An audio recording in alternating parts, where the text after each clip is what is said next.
పవన్ కళ్యాణ్ గారు హ్యాపీగానే ఉన్నారు కూటమి ప్రభుత్వంలో. ఎందుకంటే ఆయనకి అడుగు బయటికి పెడితే గౌరవ వందనాలు దొరుకుతున్నాయి. కొన్ని గవర్నమెంట్ ఆఫీసుల్లో వెనకాల ఆయన ఫోటో వేసుకుంటున్నారు. అంతా బాగానే ఉంది, కానీ గ్రౌండ్ లెవెల్లో మాత్రం పాపం జనసేన కార్యకర్తని పవన్ కళ్యాణ్ తాలూకా అని చెప్తే చాలు గుడ్లో తీసేస్తున్నారు. ఇంటికి వెళ్ళి కొట్టి వాళ్ళతో కాలు ముక్కించుకుంటున్నారు, నానా రభస్ చేస్తున్నారు. గ్రౌండ్ లెవెలే కాదు, ఆఖరికి నాదెండ్ల మనోహర్ గారికి పరిస్థితి కూడా చూశారు కదా మొన్న.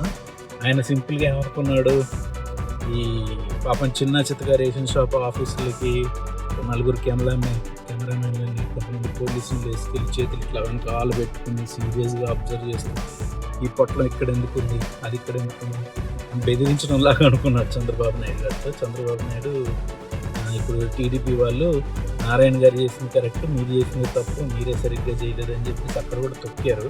మెల్లిమెల్లిగా అర్థమవుతుంది వాళ్ళకి, కానీ ఏం చేయలేరు. ఎందుకంటే పవన్ కళ్యాణ్ గారు పూర్తిగా అసలు చంద్రబాబు నాయుడు కూడా ఊహించినంత విధేయతతో ఉన్నారు.